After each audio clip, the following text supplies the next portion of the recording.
You've done it every year of your life. The lights go down, everyone starts singing that one song nobody actually knows how to harmonize, and a cake floats towards you, on fire.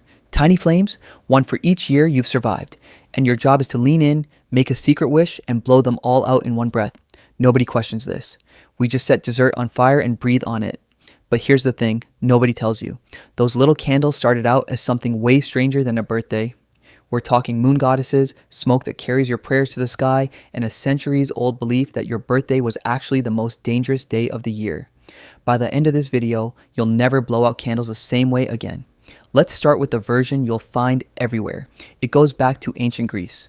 The Greeks worshipped Artemis, goddess of the hunt, the wild, and the moon. And to honor her, the story goes, they baked round cakes. Why round? Because the cake was meant to look like the moon itself. Then they did something clever. They stuck candles in it, so the cake didn't just look like the moon, it glowed like one. So the very first birthday candles weren't celebrating a person at all. They were a tribute to a goddess, a little glowing moon you could carry to her temple. It's a beautiful story. It's in basically every article you'll read. There's just one small problem. It might not actually be true. Here's what nobody mentions. There's no solid historical record of the Greeks actually putting candles on cakes for Artemis.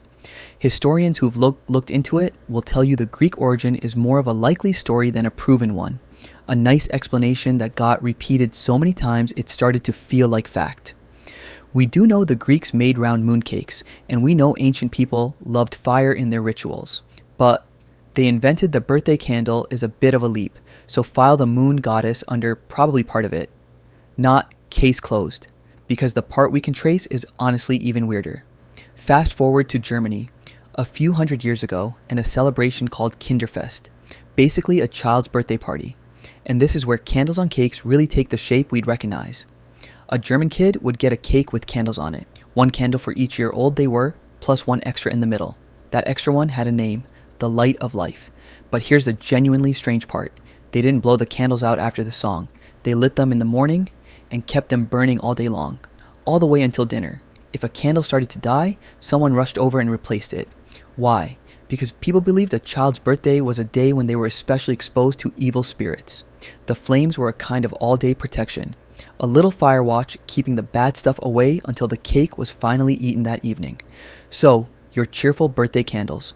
They started as a day-long spiritual security system for a kid everyone was low-key worried about.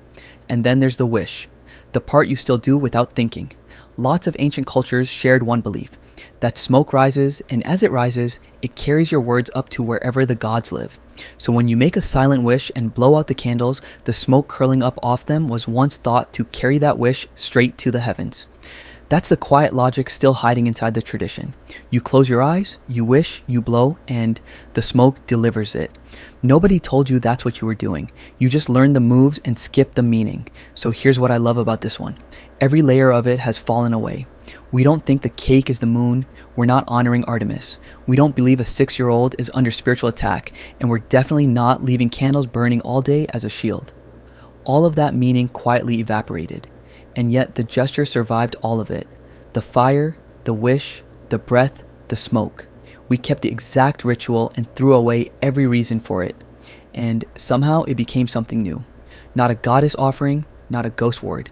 Just a small bright moment where everyone you love stops, looks at you, and basically says, glad you made it another year. Make a wish, same flames. Completely different meaning. If you like this, the next one's even stranger. Because it turns out the reason we say bless you when someone sneezes comes from a time when people thought a sneeze could knock your soul clean out of your body. I'll see you there.